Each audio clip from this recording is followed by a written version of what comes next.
Thank you for joining Axiomatics webinar on Axiomatics Data Access Filter.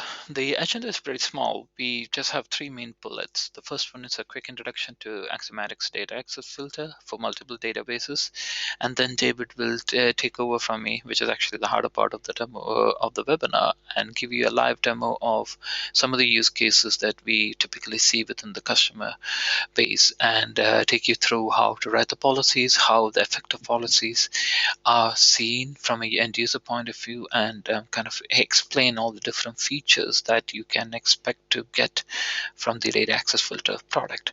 And then of course we will have a Q&A session at the end of the webinar. Feel free to please go ahead and submit your questions as you think about it while you're listening to the webinar using the GoToMeeting question and answer session window.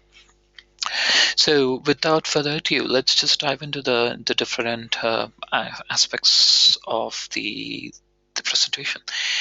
Axiomatics as a company, if you haven't been familiar with our work and the products that we come out with, we are a leading provider of dynamic and policy-based authorization based on what we call the attribute-based access control, ABAC. Attribute-based access control is the framework around which we make use of properties of the system, and the entities within the system, be it the user, be it the resource, be it the action that the user is performing on the resource, and other environment aspects, and expresses the policies and the access control requests in terms of these attributes or properties. So we specialize in that very specific area, and our expertise is built around the different products we come up with in that area. When it comes to what we do, we provide the next generation authorization technology that permits or denies access to data based on multiple factors.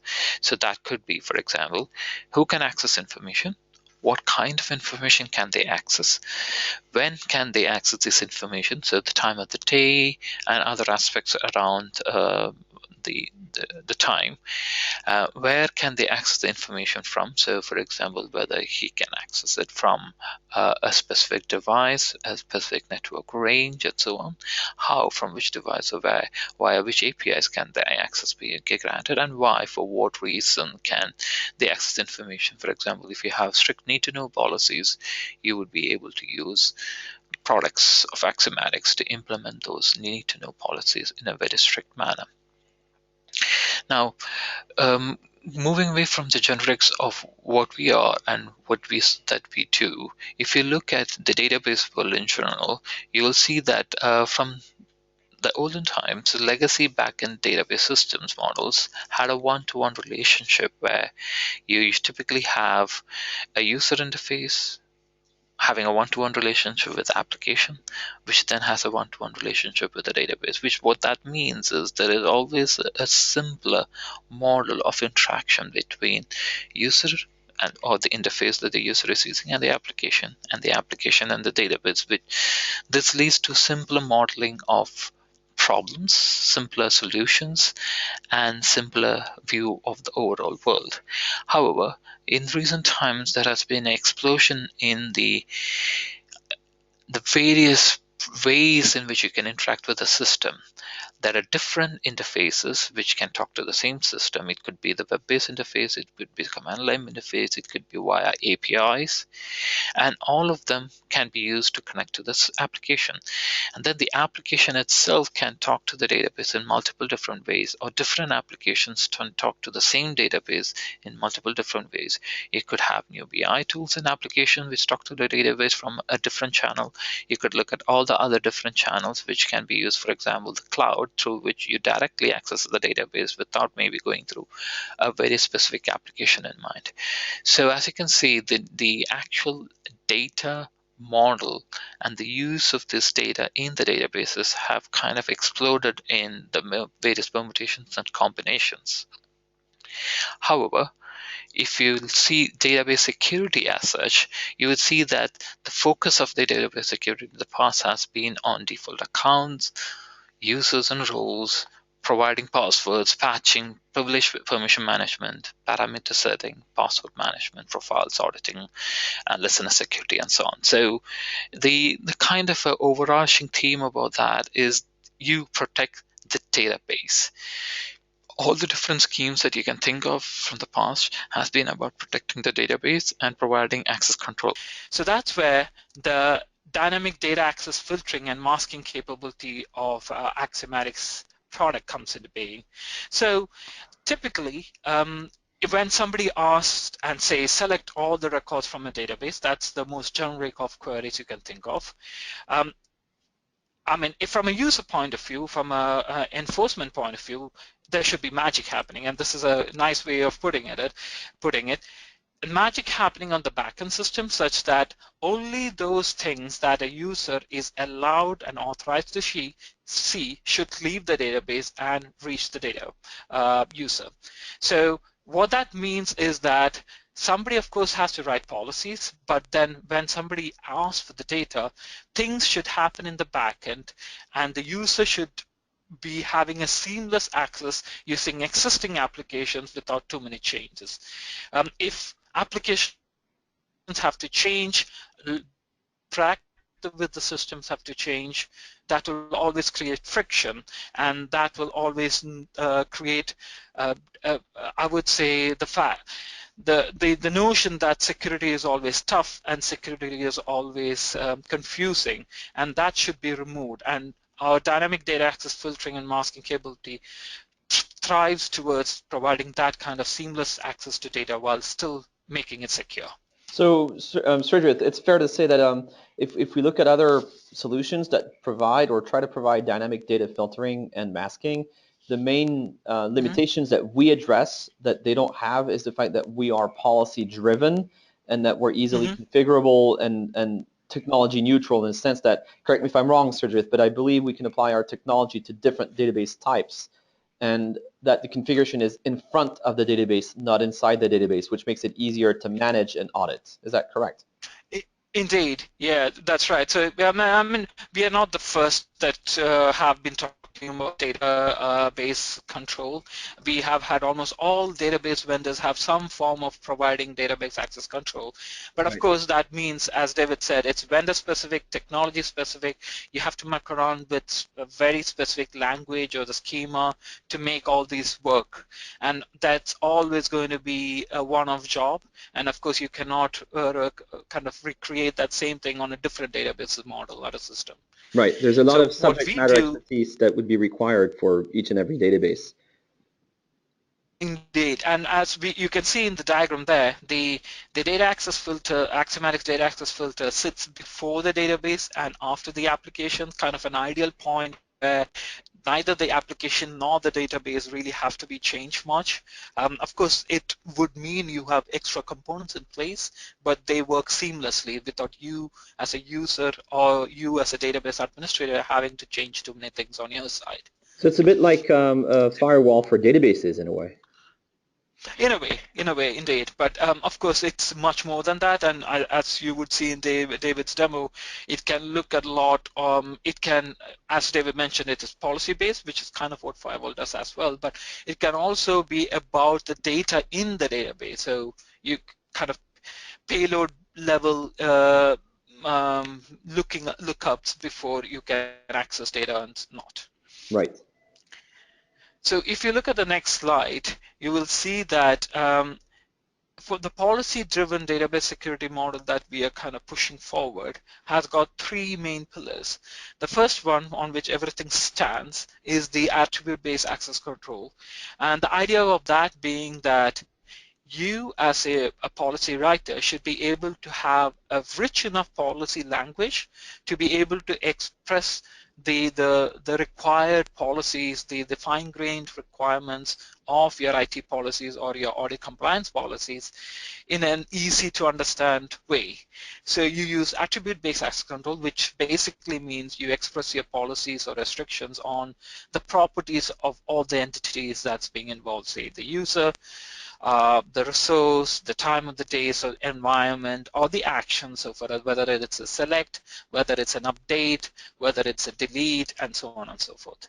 And of course, on top of that sits the second pillar, which is the extensible access control markup language, XACML as a short form. It's an OSS standard, as most of you may know by now. Of course, we derive a lot of the richness of the policies from XACML, and the architecture of ADAF also kind of is inspired by XACML architecture. But of course, we deviate a bit in the architecture while still completely taking the inspiration from the language itself. And on top of that, of course, you would have the patent pending. And actually, I mean, just to correct, it's actually patented in a way, technology of Axiomatics reverse query. And what that does is being able to provide you with answers to questions which is no longer a permit or a deny. So the effect of all these three kind of pillars of policy-driven database security is to be able to give customers dynamic data filtering capability, so you can filter data in the database at the column or the row level, or a combination of the two, based on dynamic attributes. So it's no longer static, it's no longer configured once, used forever, but dynamic. And of course, you also have dynamic data masking, where the three elements of tokenization, encryption, and typical masking comes in the picture. Again, this is dynamic. It's not a static it's kind of and move it into a database and use that database kind of concept. You still work with live data, which is completely could be in plain text, and then dynamically the data is masked. So what's really great, Sergey, if I'm wrong, but it means that we haven't actually touched the data inside the database. The data remains as it was, and then on the fly, when a user tries to access the data, we apply the right transformation, the right filtering, the right masking. Exactly. So there are other existing solutions out there which tries to do a similar thing, but what would typically happen there is you mask the data, you take kind of a snapshot of the database as it is now, mask the data, copy it into another database, and give that second database to whoever wants to have restricted access. But what that leads to is the fact that, first of all, there will be plethora of a large number of copies of these databases in different formats, but also it doesn't allow you to dynamically change these policies and get the results being reflected in the access given to the user. Right. So the dynamic being the very key word out there in that slide, we provide dynamic data filtering and dynamic data masking. So if you look at the way it works, it's basically around, as I said, attribute-based access control. So typically when an application sends in a SQL statement that tries to get data out of the data store, there is a proxy which basically intercepts the query, and the query is then sent to the external authorization service. So for example, an application could be sending a SQL query saying, user Bob wants to select A, B from table T. That's, I guess, the simplest of possible select statements that you can think of. And what then happens at the authorization service is that the XACML policies that the authorization service is configured with gets kicked in. So it starts evaluating all the different XACML policies, and then based on the exact nature of the XACML policies, you may actually need to get extra information about the context of the user, for example, or other things that needs to be considered. For example, the time of the day, for example, the IP address range, and things like that can be gotten from the attribute sources that's connected to the authorization service. So all that information is used to evaluate the policies, and based on the policies, what would happen is that the SQL statement is dynamically modified, and only those data that is actually can be accessed by the user will actually be sent out from the database. So the SQL statement in this case, for example, will have a where clause added in such a way that the query, when executed by the database, will only send the information that the user is able to access. Now that's key there, because what we do not do is execute that generic statement of the SQL, A comma B from table T, and then filter the data. That's not what we do. What we do is actually change the data, the SQL statement, such that the SQL statement that actually hits the database is already constrained in such a way that only that data that the user is allowed to access is extracted from the database. So that information that the user is not allowed to access never leaves the database. And that means that your data is much more secure because it just hasn't left the database as such. So there is no way for the user to actually access the data. That's actually a good point, Um, Sridharth, because yep. I see customers sometimes that have unwanted covert channels where unauthorized data is returned from the database because they do not use this technology. And then the application will do the filtering and only return the entitled data to the end user. So it looks like everything's just fine. But in fact, the application contains logs that will contain the sensitive data. And that's actually a covert channel, if you will, or a leakage that was unplanned and unthought of. And that's a Yep. risk. In this approach, because we do the preemptive filtering and the preemptive masking, that's not going to happen, period. Indeed, and you will also see that a lot of information that that could have originated from the database and kind of made everything slow will not actually come out of the database as well. That's So true. if you go to, yeah, go ahead. Sorry, I was just going to say it could actually, even because you return less data potentially, Mm-hmm. it could also actually enhance the overall performance of your system. Yep, that's indeed. So if you go to the next slide, in the interest of time, I'm just going to speed up a bit, but the idea is, if you go to the next slide, David. I am on Um, the next slide. yeah, now I Capability. can see it. Okay. So the key capabilities that I just want to summarize before we start working on the demo and give you an idea of what actually that means is we provide Axiomatics Data Access Filter for multiple database as a means to provide dynamic data access control that's context aware and providing filtering and masking capabilities. We actually have support for different actions, select being just one of them. We have support for multiple database capabilities. So right now we already support Microsoft SQL Server, Oracle, 12c, 11g, IBM DB2, Teradata relational database, and a lot of other databases currently under development as well. And from an architecture point of view, we have from the get-go, we have designed the system in such a way that it's fault tolerant. So you can actually have high performance fault tolerance, and it's also data center ready, which is kind of very important for customers who works at enterprise scale to understand and be comfortable with.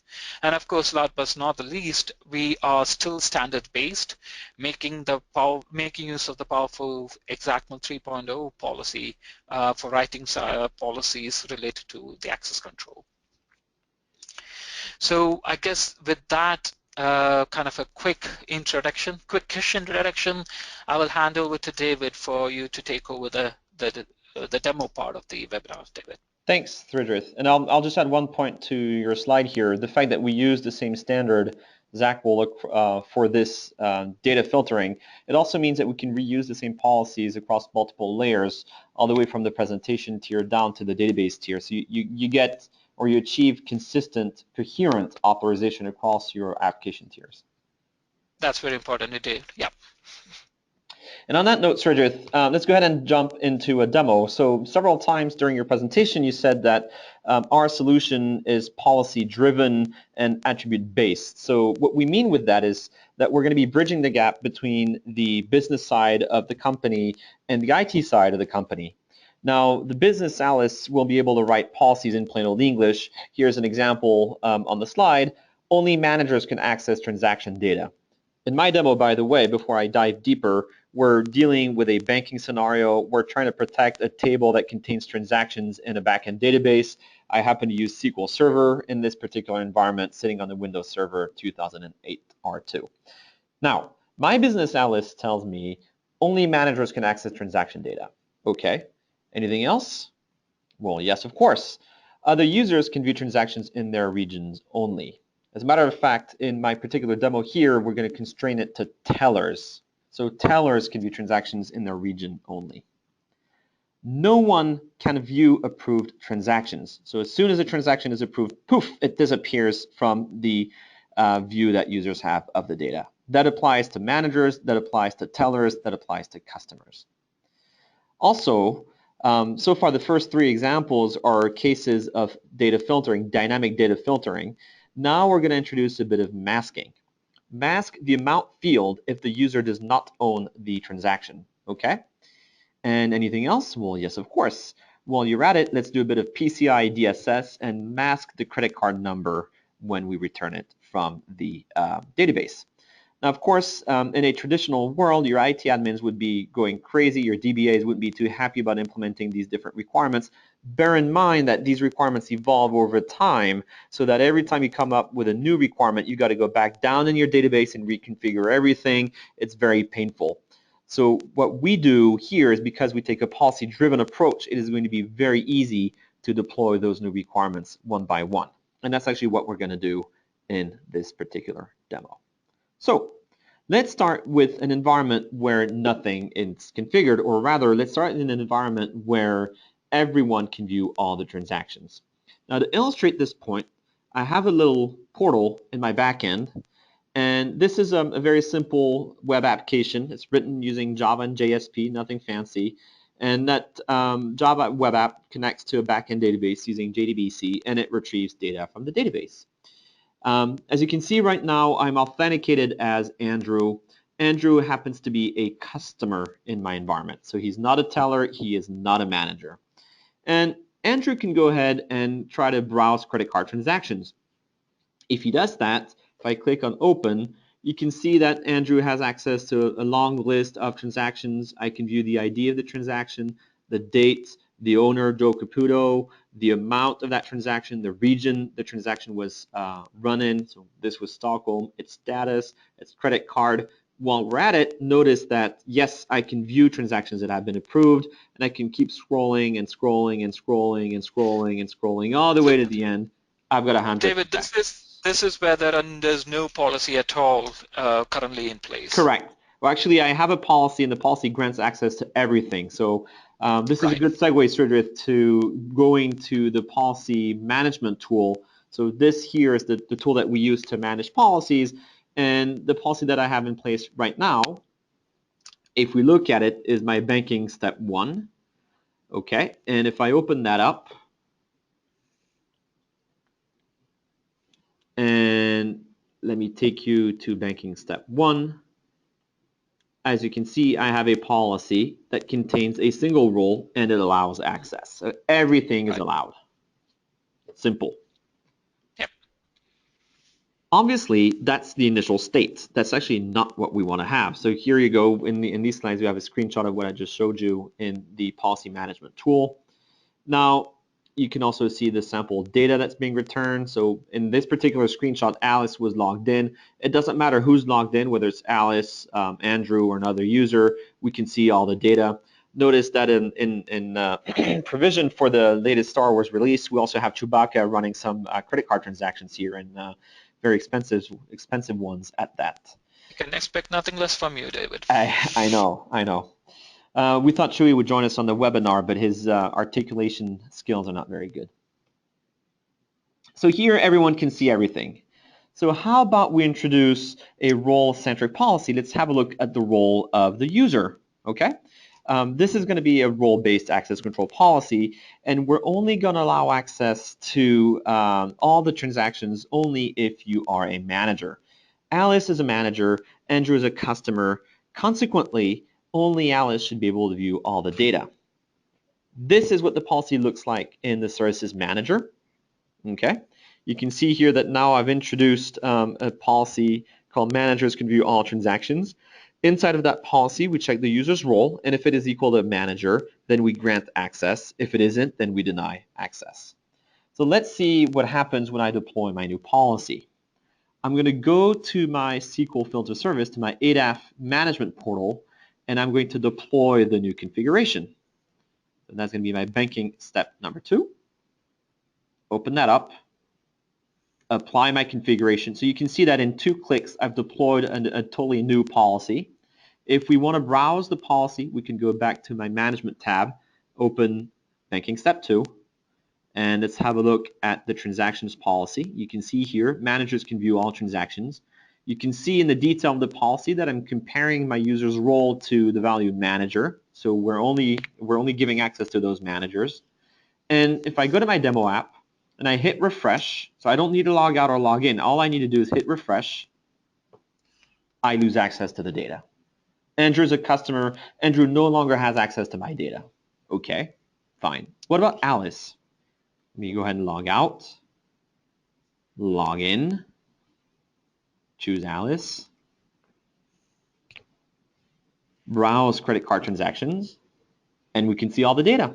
If I go all the way to the end, if I just keep scrolling all the way to the end, I can see all 100 records I have in my database. So here's Sridharth. We've just applied a role-centric policy that gives access to managers and denies access to everyone else. This is an example of dynamic data filtering, but it's not really rocket science either because we only use one attribute. So let's crank it up a notch. You can see here on the left, Andrew's view, and on the right, Alice's view. Now, let's go ahead and introduce a rule that I actually did not have in the original slide. So this is a bit of a new example, live for you. We're going to have tellers being able to view transactions in their own region. Now, what's interesting about this example is that we're going to be using a relationship. That's a unique key strength of attribute-based access control. We're going to compare the region of the user to the region of the transaction. If you look at the sample data, you'll notice that I have a region field. Okay, this transaction is from Stockholm, Paris, so on and so forth.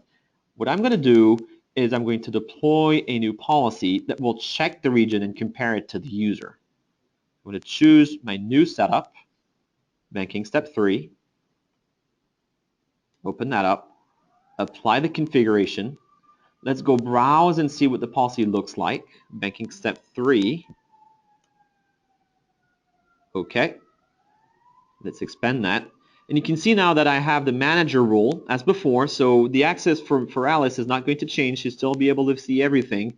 And now I have a policy about tellers where if the user has the teller role, then they can view transactions in their own region.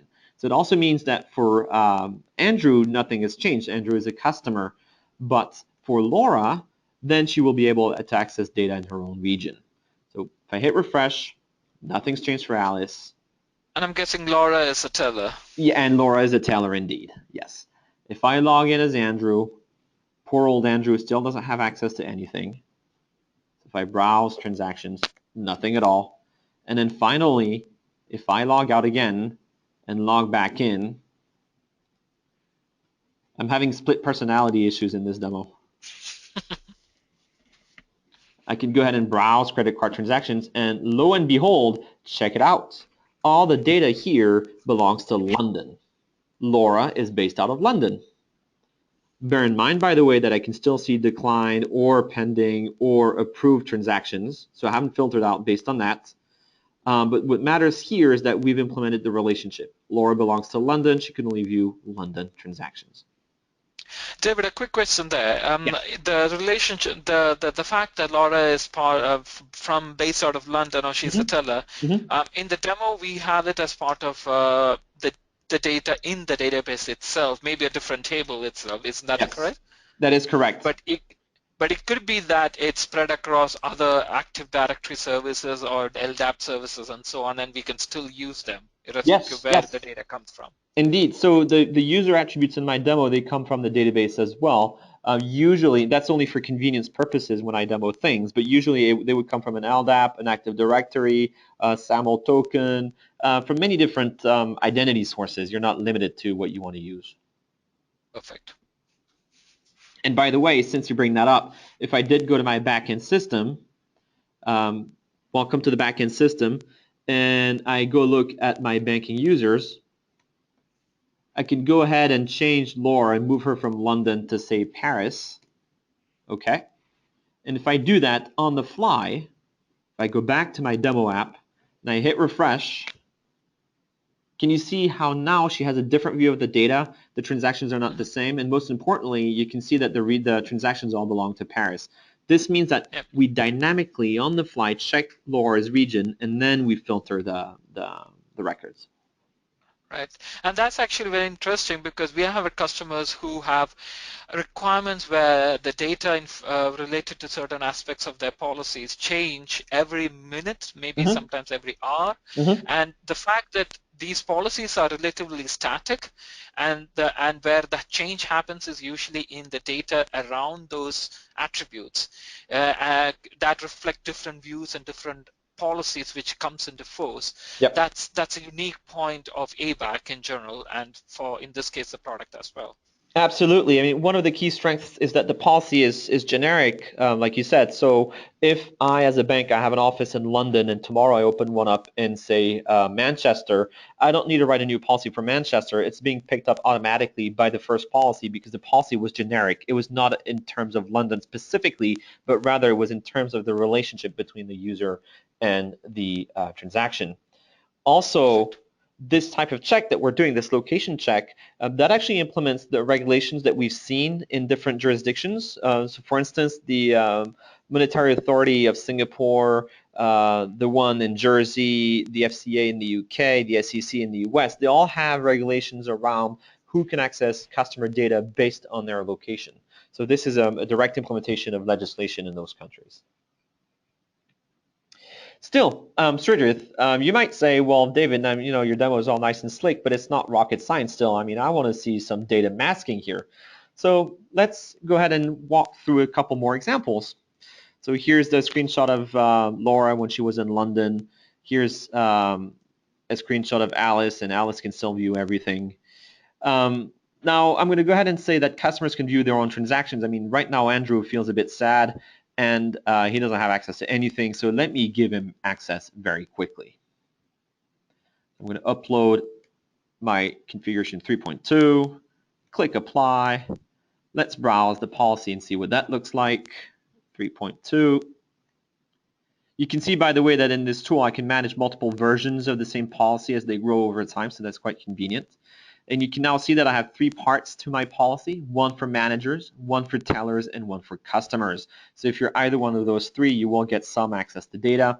And if you look at the customer policy, you'll see here that I'm looking at the transaction owner and comparing it to the subject ID of the user who's logged in. Great. Now, finally, if I log out, what happened to my logout button?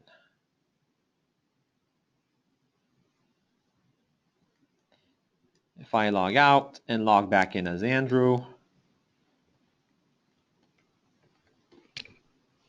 browse credit card transactions, finally Andrew can see some data. At last, we've enabled our customer. Great. Bear in mind that he can still see the amount, he can still see approved transactions, and he can still see the full credit card number. So we're not really PCI DSS compliant just yet. So let's walk through the next use case. Here on this slide, you can see where I've added the new rule. That's what I showed you in the UI. And you can see the result for Andrew. Finally, Andrew can see his own transactions. And let's go to data masking. Okay? We're going to say that only those who own a transaction can view that transaction's amount. So how does that impact Alice? How does that impact Andrew and Laura? I wrote Alice again. I tell you, Sridharth, when I have split personality issues, I don't do it halfway. What's interesting here is that, like you said in your first part of the presentation, we're going to do the masking on the fly. So the value for the transaction is never going to leave the database. We're going to actually replace, we're going to compute the right SQL statement such that the data that is returned from the database is only that entitled data, including down to the cell level. So that's your data masking happening. So let's go back to my policy management. Let's look at step 4. Let me minimize these ones for now. Open up step 4. Let's expand it. And now we're going to notice that we have a negative rule here, mask amount field if the user is not the owner. So this is the one that will be responsible for masking. Masking is a negative concept. And while we're at it, we're going to go ahead and do a bit more data filtering. So we're going to hide approved transactions. So now we have 2 negative rules. Those will be checked first, and then we'll look at the positive scenarios next. Okay, so let me go ahead and deploy that configuration. Banking step 4. Apply configuration. Bingo. Let's go have a look at my demo. I'm logged in as Andrew. Andrew is the customer. If you refresh this, we're not going to see much of a change, except that now, if you look at the status of my transactions, the only transactions you can view are those that are not approved. So either they're declined or pending or being in process, but we can no longer view transactions that are approved. So now we only see 5 records. We had a few more records before. The masking rule didn't really kick in. Well, actually it did, but we can't realize because the masking rule says deny access to the amount field if you're not the owner. Andrew, being a customer, can only view transaction he owns, so for him, the masking doesn't really have any effect. He will be able to view the amount. However, if we log out of being a customer and we log in as, say, Alice, the manager, and browse credit card transactions, look at that. Look at those transactions Alice does not own, like the first one, Joe. Look at the amount. The amount now says 0. Look at Andrew's transaction. It says 0 too. It didn't say 0 a minute ago. Now, if you keep scrolling, you'll see that some of the transactions do have amounts. 1304. Well, look at who owns that transaction. Alice. So what happened here is the masking. We've replaced the value, the real value, with a masked value. And in this particular case, we did a static value. So we're dynamically replaced the value with a constant, 0, or null for that matter. We could have also replaced it with a function, user-defined function that would have been run on the database. For instance, we could have decided to encrypt the number instead of masking the number. Okay? What's also important here is we try to respect the contract with the application. So if the application expects a number, when you mask, you should try to return a number so that you do not break the application. Now, what happens to Laura? Let me log out, log in, Laura, browse credit card transactions, and again, you can see that the amount is 0. And I don't know if she owns any transaction. Now, she doesn't own any transaction in this particular example, so she cannot view any amount. There we go. First example of data masking. Very simple. You can see the 2 new rules we introduced, the masking rule for the amount field and the approved transactions filtering rule. Here's a screenshot of what Alice can view. You can see that in her example, she cannot view the amount for Andrew's transactions, but she can view her own amount. Last but not least, let's do a bit of PCI DSS check and mask a credit card number. So for this one, I'm going to use some duct tape and a credit card, and I'm going to cut a piece and stick it on top of the first 12 digits. Or Yay, the demo is over.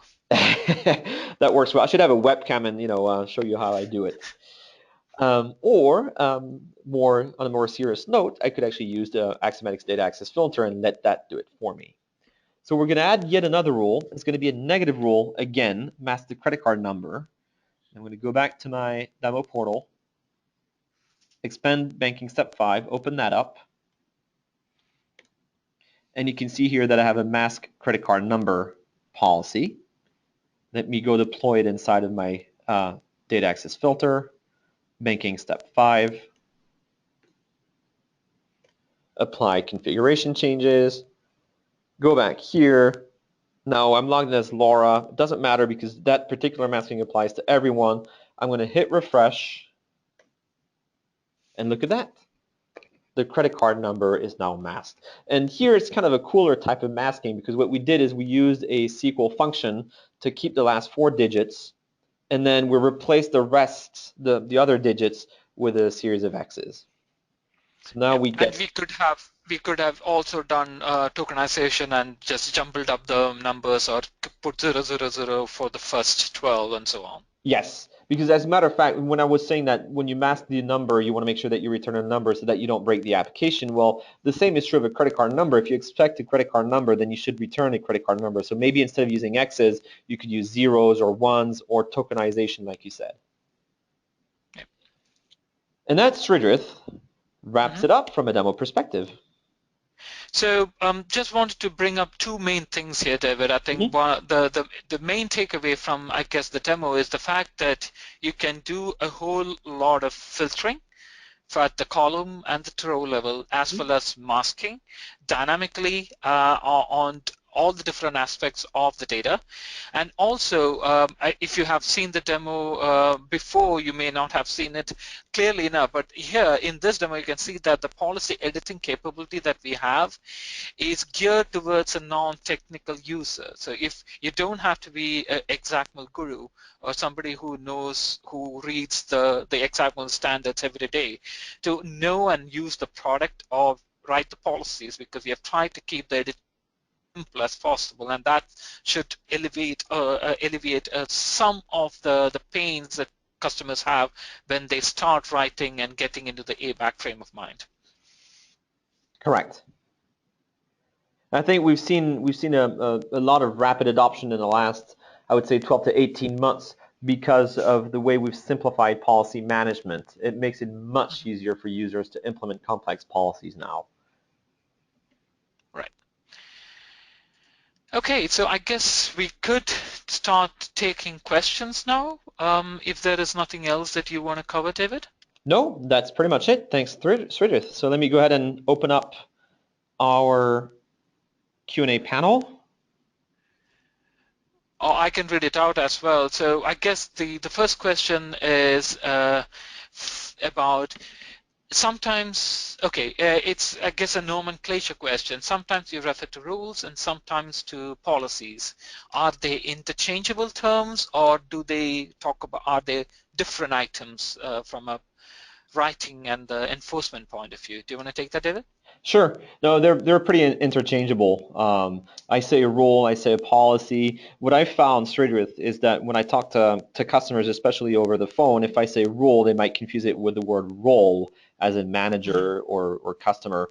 So policy might be easier to understand, but they're effectively interchangeable.